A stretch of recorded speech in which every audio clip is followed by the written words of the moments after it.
تخيل القلم يمكن يشتغل على الايفون، قلم الايباد يشتغل على الايفون، وايضا نتكلم على الميت 30 وكاميرتين 40 ميجا بكسل. ما قد صارت. اكيد هنتكلم على فورتنايت اللي فيها جوائز وصلت ل 3 مليون دولار حصل عليها هاد الاشخاص.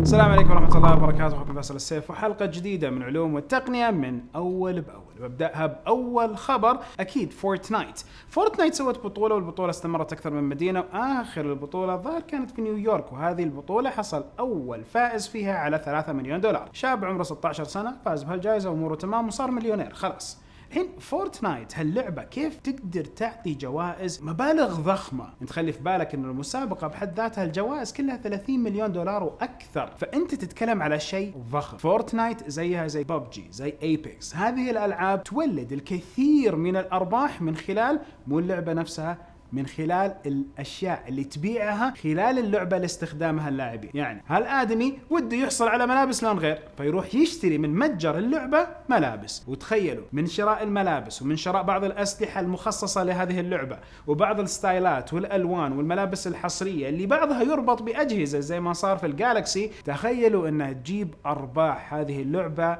بالمليارات وليس فقط بالملايين. بحكم اني تكلمت على فورتنايت، ترى ايضا في صناعه الاجهزه المخصصه للالعاب واللاعبين زي الشارك، زي الROG من ايسوس، فهذه الجوالات سالتكم الحلقه الماضيه اسوي عليها محتوى ولا لا، وبالتاكيد كانت اجابتكم نعم نسوي عنها محتوى، فابشروا من عيوني. نرجع الحين لاخبار الجوالات والميت 30 اللي متوقع حسب اخر التسريبات يكون عنده كاميرتين 40 ميجا بكسل من مجموعه الكاميرات الخلفيه اللي موجوده في هذا الجوال، واحده بزاويه عريضه وواحده بزاويه عاديه. وهذه الامكانيه الجديدة اللي في هذا الجوال حتعطي قدرات التصوير السينمائي للفيديو اللي سمعنا عن هذه الأنماط اللي سجلتها هواوي في هذا الجوال. نتكلم على الاتحاد الأوروبي حصل على براءة اختراع لملكيات مخصصة بأسماء تقنيات اللي هي كانت الماتريكس وأيضا كانت السيني لينز. هذول حيساندوا في تصوير سينمائي. إذا كل النقاط والتسريبات اجتمعت مع بعض يمكن بالفعل يكون الميت 30 برو هو جوال قادر على تصوير سينمائي مختلف ما قد شفناه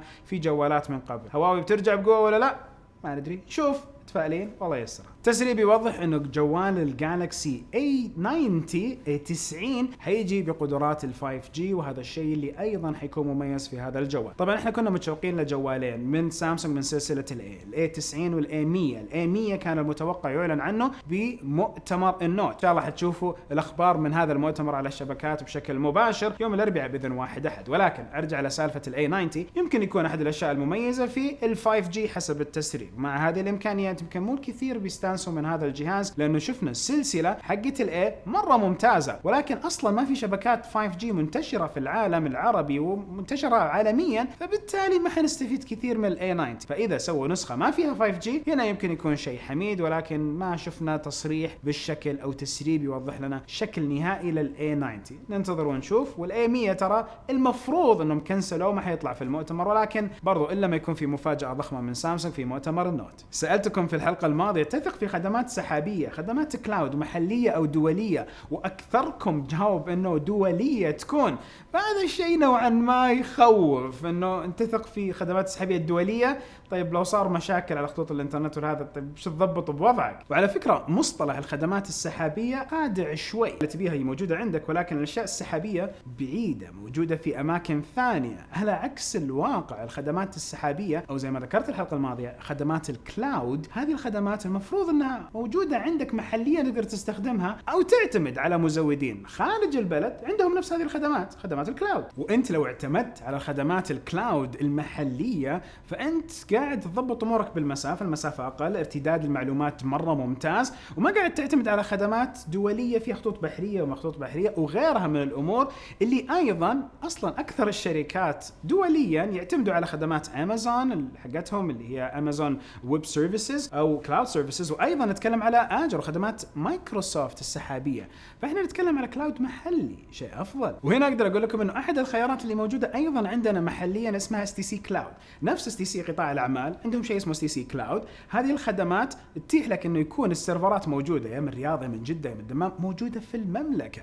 وايضا اتاحه السكيلابيلتي، سكيل ميزان، فالميزان يزيد وينقص، خدماتك تزيد وتنقص، تساعد على توسع اعمالك. كل ما زاد زادة الأعمال أخذت خدمات كلاود أكثر وتضبط أمورك، فالسكيلابيلتي أفضل لك. وشيء إيجابي إنه خدمات الكلاود حقت كلها تجي فاتورة واحدة مع الخدمات المضافة حقتها، فأنت تقدر تسوي إدارة لها بشيء جيد. وهنا أقدر أقول لكم إنه بحط لكم رابط لنفس الخدمة والموقع اللي هم مخصصينه للكلاود حقت STC، فمن خلال هذا الموقع تقدر تشوف التفاصيل الأكثر، ويبيلكم تطلعوا عليه لأنه في معلومات كثيرة مثرية وإن شاء الله تستفيدوا منها. وصف الخدمة موجود في رابط هذه الحلقة. سألتكم في الحلقة الماضية هل تتأثر الخدمات السحابية مع انقطاع الخطوط البحرية اللي موجودة توصل لنا الانترنت؟ أكثركم قال على حسب بعدها، نوعا ما منطقي، ولكن يظل تتأثر الخدمات السحابية جزئيا بتأثر الخطوط البحرية. أروح الحين لخبر عن شركة آبل والآيفون 11 اللي يمكن ينزل هذه السنة ويعلن عنه في شهر سبتمبر. يمكن يدعم القلم الجيل الثاني من أقلام البنسل نفسها اللي طلعت مع الآيباد برو. ليش الحركة هذه تصير؟ لأنه أحجام الآيفونات قاعدة تزيد من ناحية الشاشة، وأكيد الكفاءات والإمكانيات المضافة حتكون كويسة، فيمكن قابلية القلم حق الآيباد برو تكون مدعومة في هذه الجوالات. هنا ناس تنبسط، قلم واحد آيباد وجوال وتقدر على طول تساند بهالقلم وتاخذ أعمالك في كل الجهازين. ولكن لو نزلوا لنا قلم عاد مختلف في نظامه ومبدأه زي الجيل الأول والجيل الثاني من الأقلام اللي طلع من الآيبادات، هنا بنتعب شوي. ولكن يظل كبر حجم الشاشة حقت الجوال، إمكانية استغلال الجوال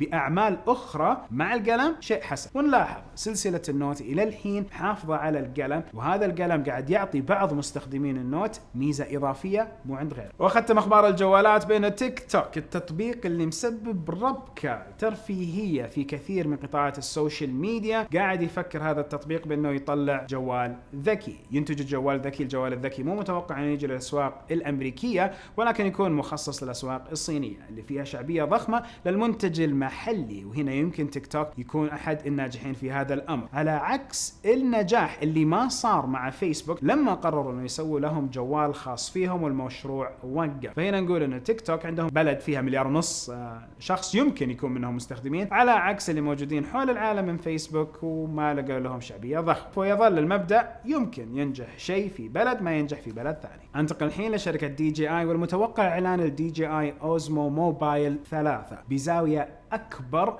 لحمل الجوال، تتيح تحريك الجوال بشكل أفضل، وأيضا موازنة الجوال حتكون أحسن. الشيء اللي لاحظوه شركة DJI مع الجيل الثاني والجيل الأول أيضا من المستخدمين، أنه كثير من المستخدمين يعتمدوا على DJI موبايل في مسألة حمل الجوال عمودي وليس بالعرض. هذا اختلاف المنصات والشيء اللي قاعدة تسويه في المحتوى. أخذت معاكم تجربة مختلفة في إنتاج محتوى طولي في اليوتيوب، وهنا برجع وأسألكم اللي شاف فيديو AAT الطولي، هل ترى شيء جيد أو لا؟ ما تبيني أعيد التجربة أو لا؟ استمر في تجربة الأمور حقت الفيديوهات الطولية. أعطوني رأيكم وشاركوا في الاستفتاء. أرجع لسالفة DJI، إلى الحين ما أعلن عن المنتج النهائي، ولكن متى ما تم الإعلان بيكون قريبا بإذن الله. على طول عندنا المراجعة كالعادة، دائما خليك مشترك وفعل التنبيهات. آخر خبرين نوعا ما أحسهم في العلوم، ونتكلم على انتل وأول إطلاق لمنصة 10 نانومتر، منصة البناء حقت 10 نانومتر لآيس ليك، المعالجات حقات انتل ما زالت تنتج معالجات بقدرات جدا عالية،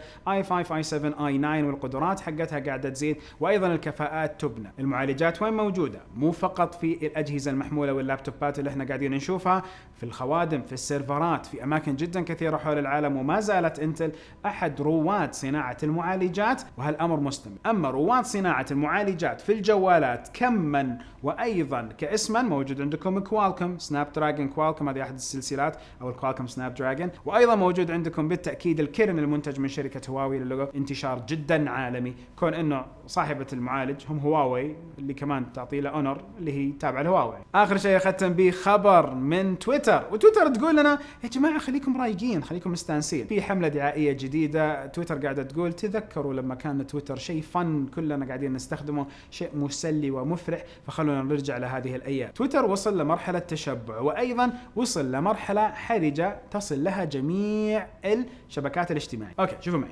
الشبكات الاجتماعية في العادة ايش يصير؟ تيجي الفترة حقت التسويق والانتشار، إذا انتشرت الشبكات الاجتماعية وضبطت نفس الشبكة، إذا انتشرت الشبكة الاجتماعية واشتهرت أمورها جدا كويسة، حتتضخم تتضخم تتضخم مع كثرة المستخدمين، بعدين تتفلتر ويقل عدد المستخدمين، فالناس يبدأوا يضبطوا توجههم لهذه الشبكة وراح فضولهم لهذه الشبكة، وعرفوا مين المناسب له يستخدم هذه الشبكة. النتيجة أرقام طلعت ونزلت وثبتت، فصارت الزيادات ثابتة نوعا ما. حاليا تيك توك هو اللي قاعد يصير عليه هذا الامر. شفنا قبلها صار هذا الامر على سناب شات، وشفناه على الانستغرام ستوري، وشفناه قبل على الفيسبوك. يزيد الوضع بعدين يتفلتر ويضبط. فتلاحظوا اللي صار انه في ناس عندهم حسابات على بعض المنصات لم يستغلوا هذا الحساب الا سنه سنتين وبعدين خلاص هجروه. نرجع لانه تويتر تقول تتذكروا الايام الحلوه اللي كان فيها ترفيه وكان فيها اشياء كثيره وكنا كلنا مبسوطين، ما كان في نفسيات. وهذا الشيء ليش كان موجود اصلا على تويتر؟ لانه كانت منصه حريه وشيء حط بدون قوانين. لسه ما صارت القوانين اللي برضه قننت، وايضا التشريعات والناس اللي موجوده على المنصه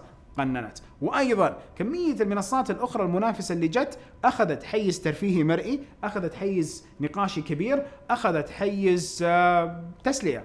قلت عدد المستخدمين او قل عدد المستخدمين الموجودين على تويتر، شيء طبيعي ودائره حياه الشبكات الاجتماعيه. وش رايك لو حطيت لك الحين استفتاء وحطيت لك مجموعه شبكات ايهم قاعد يقل في عدد المشتركين؟ نهايه الفيديو كل فيديو سبحانك اللهم وبحمدك اشهد ان لا اله الا انت استغفرك واتوب اليك. حاليا للتذكير انا موجود في نيويورك باذن واحد احد اسوي لكم التغطيه حقت مؤتمر النوت انا وفريق تك بيلز، وباذن واحد احد بتشوفوا نوع مختلف من الفيديوهات واشياء جميله اضافيه غير الاشياء المعتاده اللي تشوفوها منا. نشوفكم على خير باذن الله. السلام عليكم ورحمه الله وبركاته. ادعوا لي ارجع بالسلامه.